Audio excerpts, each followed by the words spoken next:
American dream, एक सपना जो हर दूसरे इंडियन स्टूडेंट का लक्ष्य था, लेकिन अब यही सपना धुंधला हो रहा है।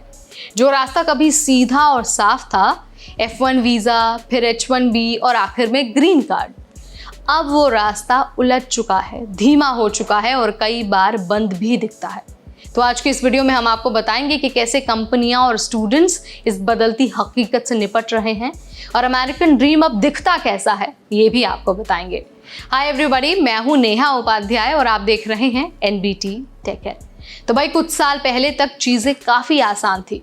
H1B वीज़ा के लिए करीब 1,95,000 स्लॉट होते थे। ग्रीन कार्ड की प्रोसेसिंग जल्दी होती थी और सबसे बड़ी बात है कि बहुत सारे स्टेम स्टूडेंट्स को फुल फंडिंग भी मिलती थी। यानी अगर आप एक अच्छे स्टूडेंट थे तो यूएस में पढ़ाई, नौकरी और स्थायित्व तीनों मिल जाता था। लेकिन अब उस पुराने सिस्टम को भूल जाइए। आज H1B की संख्या घटकर 65,000 रह गई है और अगर आप भारतीय हैं तो ग्रीन कार्ड का इंतजार 15 साल से भी ज्यादा लंबा हो सकता है। और ये भी समझ लीजिए कि OPT और STEM OPT मिलकर भी सिर्फ 3 साल का ही टाइम देते हैं। अगर उस दौरान H1B अगर आपको नहीं मिला है तो आपको वापस जाना पड़ सकता है। ऐसे में ना तो स्टूडेंट को भरोसा है और ना ही कंपनियों का। और यहीं से शुरू होती है एक नई रणनीति।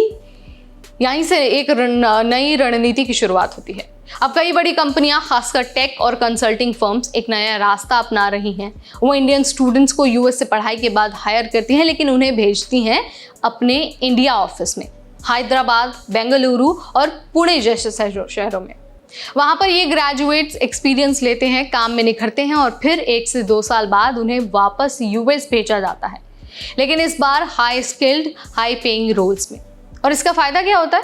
फ़ायदा ये है कि H1B के वेज सिस्टम, प्रायोरिटी सिस्टम में उनके जीत के चांसेस बढ़ जाते हैं। कंपनी को वीज़ा रिजेक्शन का लीगल रिस्क नहीं उठाना पड़ता है और स्टूडेंट्स को भी सीधे अमेरिका में असफल होने का डर नहीं रहता है। भाई, कंपनियां प्रैक्टिकल हैं, उन्हें ग्लोबल टैलेंट चाहिए, लेकिन यूएस इमिग्रेशन सिस्टम हर साल अनप्रिडिक्टेबल होता जा रहा है।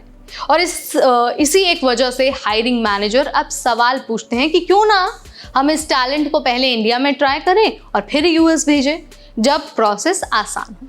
स्टूडेंट्स भी अब इसी रास्ते को सुरक्षित मान रहे हैं। पहले OPT पर जॉब ढूंढना, फिर H1B लॉटरी जीतना, फिर वेट करना, ये सब कुछ बहुत अनसर्टन है। लेकिन इंडिया में रहकर काम करना और बाद में कॉन्फिडेंट ट्रांसफ़र पाना, ये ज़्यादा स्टेबल दिख रहा है। अब सवाल ये उठता है कि ये जो डिटूर है, असली अमेरिकन ड्रीम का हिस्सा है या फिर एक मजबूरी है?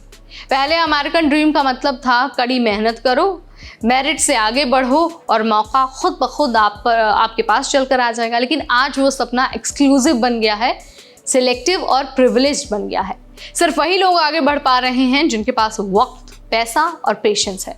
बाकियों के लिए अमेरिकन ड्रीम अब शायद एक शॉर्टकट से होकर गुजरता है, वो भी भारत के रास्ते का शॉर्टकट। तो भाई, ये है नए ज़माने की अमेरिकन ड्रीम की हकीकत। अब ये सीधा रास्ता नहीं रहा है, ये एक स्मार्ट, रणनीतिक और कभी कभी टेढ़ा रास्ता बन चुका है। तो क्या आप इस रास्ते को सही मानते हैं? जो भी आप मानते हैं, आपका पॉइंट ऑफ व्यू जो भी है, कमेंट के जरिए आप मुझे बता सकते हैं। Till then, this is me Neha Upadhyay, signing of.